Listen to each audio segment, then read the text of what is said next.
Naputol na signal light, maingay na panggilid, at nabigyan pa ng 1 star. Bago nga tayo malasin ay gumising tayo ng maaga para maghanap buhay. Dahil wala ngang pasok si Mrs. ay nagpa siya ako mag full time ng biyahe dito kay Move It. Umpisahan ko nga ang aking biyahe ngayong araw ng alas 5 ng umaga. At matatapos ito ng alas 10 ng tanghali. Sa ganong oras ng biyahe may incentives kasi na 350 pag naka 13 rides ka. At hindi naman tayo nabigo sa unang mission natin ngayong araw. Naka 13 rides naman tayo at kumita tayo ng 1,300 pesos. Pagkatapos ko nga kumain at tanghalian bumalik rin agad tayo sa kalsada. Ito nga yung unang pasahero natin, SM San Lazaro, papunta ito ng Makati. Nabigyan nga tayo niya ng 1 star. Pero hindi naman ito pinayagan ni Move It. Magpapatuloy tayo sa biyahe, yung pangalawang pasahero natin at ito naman yung pangatlo. At ito naman yung pang-apat na pasahero natin mula Adamson papuntang Poblacion, Makati ay saglit lang natin biniyahe. Dahil masama nga ang lagay ng tiyan natin at halos suminto ako ng 30 minutes sa biyahe. At ito nga yung pagbabalik ko ng biyahe, halos naubos yung oras ko sa CR.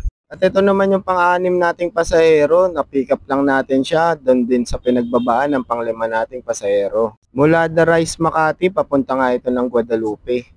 Medyo napalayo nga ako dahil nag-Ayala Avenue pa ako. Siguro ako doon napadaan dahil para makita ko tong NMAX version 3 na to, na TechMax Turbo kung tawagin nila. Napakaganda nga at napatingin din talaga ako sa motorsiklo na to. Pakasign na to para magpalit tayo. Bako na nga yung pang-anim na pasahero natin at pang-pitong pasahero na itong binababa ko. Guadalupe to BGC nga ang naging biyahe namin ni ma'am. Pagkatapos nito ay tumatawag naman yung anak ko. Ano? Oo, si Papa eh. Wala. Nagkumbulin ba ang mama? Hindi, asan ba si mama? Andiyan si mama. Bilis nga ng panahon, parang kailan lang karga-karga ko lang yung batang yun. Ngayon, marunong nang gumamit ng cellphone. Dito naman ay sinasakay na natin pang 8 pasahero natin. St. Luke's BGC nga, papunta ito ng Mandaluyong. Wala Mandaluyong nga nasakay ko naman tong poging foreigner na to. 5 ligo nga lang ang nilamang sa akin nito at nabilad lang din tayo sa araw kakamotor. 4 na nga ng hapon at tuminto na ako sa biyahe. Di nga tayo nagtagumpay sa mission natin na maka 12 rides ngayong tanghali. 9 rides nga lang tayo dahil kaka-CR natin. At kumita na tayo ng 1,800 na may 22 bookings. Ito naman ay dismayado na ang itsura natin dahil nasira nga yung motor natin. Hindi naman siya sira, may maingay lang.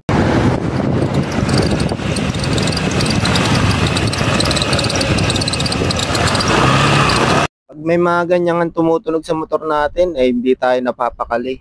Tunog gastos kasi yan, alam yan ng mga kapwa natin riders. Konting kalansing nga lang sa mga motorsiklo natin ay para na tayong tangang kakahanap saan ba yun ang gagaling. At dito na nga natapos yung biyahe natin dahil di na ako kumuha ng bookings dyan. Pasya na lang ako umuwi at naka 25 bookings lang tayo ngayong araw. Magaan niya kahit di pa ako nag-aalmusal, nag-iilamos at nagsisipilyo. Sinilip ko na agad yung motorsiklo. Dahil sa CBT nga nang gagaling yung maingay na yun ay sinilip ko rin to agad. May suspetsya naman na ako kung anong nasira dito. Dahil nga nasira na rin ito dati. Ito nga yung crankcase bearing natin, yung tanso niya nakalubog na naman. Hindi yan dapat nakaganyan, dapat nakapantayan dun sa may bearing. Ang beses na nga yung nasira, wala naman alog yung drive shaft ko, bakit kaya ganun? Kaya naman umalis na ako dyan para bumiling gas. Kaso pagbalik ko hanggang doon nangyari.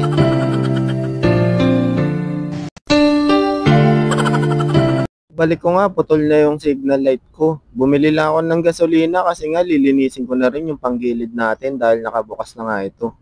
Dahil wala naman na tayo magagawa at di natin alam kung sino nakabali nun, pinagpatuloy ko na lang yung mga gagawin natin. Ulit na rin ako ng o-ring at oil seal ng torque drive. Pagkatapos nga nun, dinala ko sa shop. Dahil wala nga tayong puller ng bearing, kaya pinagawa na lang natin sa iba. May ganong tunog ka nga rin naririnig sa motorsiklo mo, check mo muna yung bearing mo. Sana nakatulong rin tong video na to sa'yo. Salamat sa panonood, kita-kits sa susunod na video. Paalam.